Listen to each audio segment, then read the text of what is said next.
Hello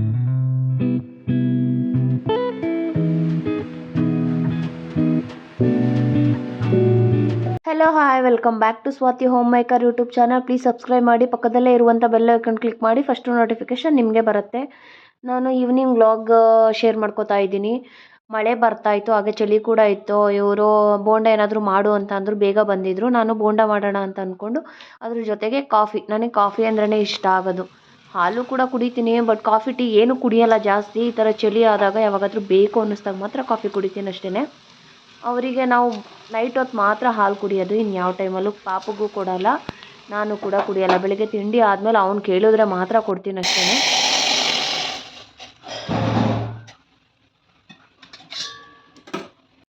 ಹಾಗೆ ಸ್ವಲ್ಪ ಹೊರಗಡೆ ಹೋಗೋದು ಇತ್ತು ಮಾರ್ಕೆಟಿಗೆ. ಮಳೆ ಬೇರೆ ಬರ್ತಾ ಇತ್ತು. ಸ್ವಲ್ಪ ಸ್ಟಾಪ್ ಆದಮೇಲೆ ಹೋಗೋಣ ಅಂದ್ಕೊಂಡ್ವಿ. ಇಲ್ಲೇ ಪಕ್ಕ ಟೂ ಕಿಲೋಮೀಟರ್ ಏನೋ ಒಂದು ಗಾರ್ಮೆಂಟ್ಸ್ ಇದೆ. ಅದ್ರ ಮುಂದೆಗಡೆನೇ ಎಲ್ಲ ಥರ ಫ್ರೆಶ್ ತರಕಾರಿಗಳೆಲ್ಲ ಹಾಕ್ತಾರೆ.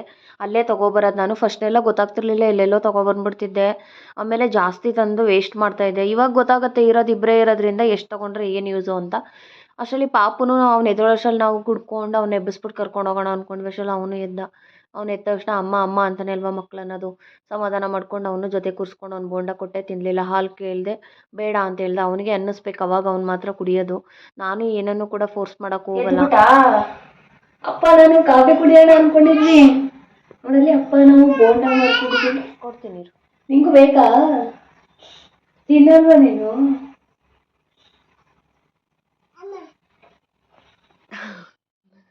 ಅಷ್ಟರಲ್ಲಿ ನಾವು ತಿನ್ಕೊಂಡು ಹೊರಟು. ಇಲ್ಲಿ ಪಾಪು ಡಿಸ್ಟರ್ಬ್ ಮಾಡ್ತಾ ಇದ್ದೇನೆ, ಸ್ವಲ್ಪ ಅಡ್ಜಸ್ಟ್ ಮಾಡ್ಕೊಳ್ಳಿ, ಸಾರಿ. ನಾನು ಕೇಳಿದ್ರೆ ಬೋಂಡ ಮಾಡೋದಾಗಲಿ ಏನೇ ಅಡುಗೆ ಮಾಡಿದ್ರು ಚೆನ್ನಾಗೈತಾ ಅಂತಂದರೆ ಪರವಾಗಿಲ್ಲ ಅಂತಲೇ ಹೇಳ್ತಾ ಇದ್ದೆ. ನೀವೇನೋ ಒಪ್ಪಲ್ಲ ಮನು ಅಂತ ಸುಮ್ಮನೆ ರೇಗಿಸ್ತಿರ್ತಾರೆ. ಅವತ್ತು ಏನೂ ಚೆನ್ನಾಗಿಲ್ಲ ಅಂತ ಅಂದ್ಕೊಂಡು. ಅದಾದಮೇಲೆ ಇಬ್ಬರು ಪಾಪು ಇನ್ನೇನು ನಾವೆಲ್ಲೋದ್ರೂ ಮಳೆ ಇರಲಿ ಬೇರೆ ಇರಲಿ ಪಾಪುನ ಕರ್ಕೊಂಡು ಹೋಗಲೇಬೇಕಲ್ಲ. ಮಳೆ ಬರ್ತಾಯಿತಾ ಅಂತ ನೋಡ್ಕೊಂಡು ಹೋದೆ. ಅದೇ ಗಾರ್ಮೆಂಟ್ಸ್ ಎಲ್ಲ ಬಿಟ್ಟು ಇಷ್ಟು ಜನ ಕಮ್ಮಿ ಆಗಿದ್ದರು. ಇಷ್ಟು ಜನ ಕಮ್ಮಿ ಇದ್ದರೆ ಹೋಗಿ ತೊಗೊಂಡು ಬರೋದಕ್ಕೆ ಯೂಸ್ ಆಗುತ್ತೆ. ಜಾಸ್ತಿ ಜನ ಇದ್ದರೆ ಜಾಸ್ತಿ ಜನನ ಆಮೇಲೆ ಎಲ್ಲ ತೊಗೊಳಕ್ಕೆ ಆಗಲ್ಲ ಫ್ರೀಯಾಗಿ. ತೊಗೊಂಡು ಬೇಗ ಬರ್ತೀನಿ. ಹಾಗೆಯೇ ಅಲ್ಲಿ ಬರಬೇಕಾದ್ರೆ ಒಂದು ಆಕ್ಸಿಡೆಂಟ್ ಆಗಿಬಿಡ್ತು ನಮ್ಮ ಕಣ್ಣು ಮುಂದೆನೇ. ಹೋಗೋಷ್ಟರಲ್ಲಿ ಯಾರೋ ಬಂದು ಎತ್ತಿದ್ರು. ಫುಲ್ ಬಿದ್ದ ತಕ್ಷಣ ಅನ್ಕಾನ್ಸಿಯಸ್ ಅವರು. ನಾನು ಯಾಕಪ್ಪ ಯಪ್ಪ, ನನಗಂತೂ ಗಾಬರಿನೇ ಆಯಿತು ಅಂದ್ಕೊಳ್ಳಿ. ಕುಡಿದ್ಬಿಟ್ಟು ಬಿದ್ದಿರೋದು ಆ ಥರ ಎಲ್ಲ ಕುಡಿದು ಬೀಳೋ ಅವಶ್ಯಕತೆ ಆಯಿತಾ?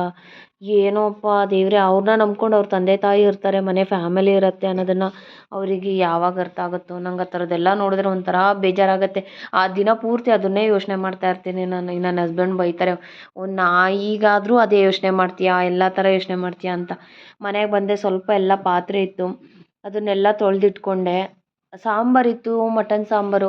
ಏನು ಮಾಡೋದು ಅದನ್ನು ಅಂತ ಯೋಚನೆ ಮಾಡ್ತಾ ಇದ್ದೆ. ಅದ್ರ ಜೊತೆಗೇ ಪೀಸ್ ಕೂಡ ಒಂದು 2 ಪೀಸ್ ಇತ್ತಷ್ಟೇ. ಇವ್ರು ಮಧ್ಯಾಹ್ನನೇ ತಿನ್ಕೊಬಿಟ್ಟಿದ್ರು. ಅದಕ್ಕೆ ಮೊಟ್ಟೆ ಒಡೆದು ಹಾಕು ಅಂತ ನಮ್ಮ ಅಕ್ಕ ಹೇಳಿದ್ಲು, ಚೆನ್ನಾಗಿರುತ್ತೆ ಅಂತ. ಅದಾದಮೇಲೆ ನಾವು ಅದನ್ನೇ ಒಡೆದು ಹಾಕ್ತೆ. ಬೇಗನೆ ಊಟ ಎಲ್ಲ ನಾನು 7:30 ಅಷ್ಟರಲ್ಲೇ ಮಾಡ್ಕೊಳ್ಳೋದು. ಅವ್ರು ಬರೋ ಅಷ್ಟರಲ್ಲೇ ನಾನು ಮುದ್ದೆ ಆಗಿರ್ಬೋದು, ಅನ್ನ ಆಗಿರ್ಬೋದು ಮಾಡಿ ರೆಡಿ ಮಾಡಿ ತಟ್ಟೆ ಕೊಟ್ಬಿಡ್ತೀನಿ. ಬಟ್ಟೆ ಕೂಡ ಒಗ್ದಾಕಿದ್ದೆ.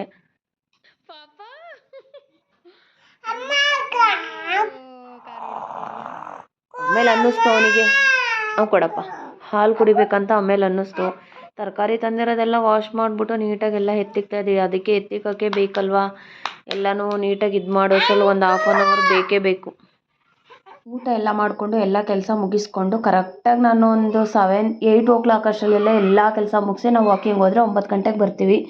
9 ಗಂಟೆಗೆ ಬಂದಮೇಲೆ ಸ್ವಲ್ಪ ಹೊತ್ತು ನಾಳೆಗೇನು ತಿಂಡಿ ಮಾಡೋದು ಅಂತ ಏನಾದರೂ ಕೆಲಸ ಇದ್ದರೆ ಅದನ್ನು ಸ್ವಲ್ಪ ಮಾಡ್ಕೊತೀನಿ. ಫುಲ್ ಅಡುಗೆ ಮನೆ ಎಲ್ಲ ನೀಟಾಗಿ ಕ್ಲೀನ್ ಮಾಡಿಬಿಟ್ಟು ನಾನು ಹೋಗ್ಬಿಟ್ಟು ಮಲ್ಕೊಳ್ಳೋದು.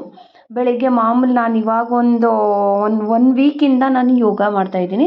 ಅದರಿಂದ ಬೆಳಗ್ಗೆ ಬೇಗ ಎದ್ದೇಳ್ತೀನಲ್ಲ, ನೈಟ್ ಬೆಳಗ್ಗೆಗೆ ಏನು ಮಾಡ್ಕೋಬೇಕು ಅದನ್ನೆಲ್ಲ ಪ್ರಿಪೇರ್ ಮಾಡ್ಕೋತೀನಿ ನಾನು. ಕರೆಕ್ಟಾಗಿ ಟೈಮಿಗೆ ಮ್ಯಾಚ್ ಆಗೋ ಥರ ಕೆಲಸ ಮಾಡಿಕೊಂಡ್ರೆ ಸೀರಿಯಸ್ಸಾಗಿ ರಿಸ್ಕ್ ಅಂತ ಅನಿಸೋದೇ ಇಲ್ಲ.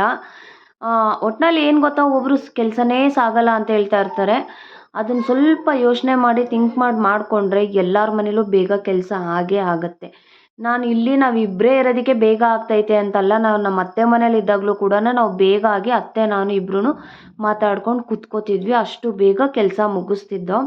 ಹಾಗೆ ನಾಳೆ ನನಗೆ ವಿಡಿಯೋ ಅಪ್ಲೋಡ್ ಮಾಡೋದು ತುಂಬ ಲೇಟ್ ಆಗ್ತೈತೆ. ನಾನು ಮನೆ ಹುಡುಕ್ತಿದ್ದೀನಿ ಅಂತ ಹೇಳಿದ್ನಲ್ಲ, ನಾನು ಅಲ್ಲಿ ಇಲ್ಲಿ ಹೋಗೋದೇ ಫುಲ್ ಬ್ಯುಸಿ ಆಗ್ತಿದ್ದೀನಿ. ಅದರಿಂದ ಅಪ್ಲೋಡ್ ಮಾಡೋಕ್ಕಾಗ್ತಿಲ್ಲ ಸರಿಯಾಗಿ, ಸಾರಿ. ಹಾಗೆ ನಾವು ನೈಟ್ ಎಷ್ಟು ನೀಟಾಗಿ ಮನೆ ಇಟ್ಕೋತೀವಿ ಅದ್ರ ಮೇಲೇ ಒಂಥರ ಪಾಸಿಟಿವ್ ಎನರ್ಜಿ ಇರುತ್ತೆ.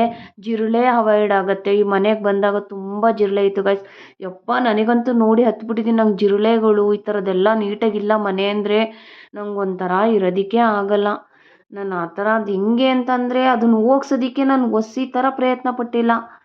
ಅದರಿಂದ ನಾನು ಯಾವಾಗಲೂ ನೀಟಾಗಿಟ್ಟಿರ್ತೀನಿ ಮನೇನ. ಗುಡಿಸೋದು ಒರೆಸೋದು ಮನೇಲಿದ್ದರೆ ಅದೇನೇ ಅಲ್ವಾ.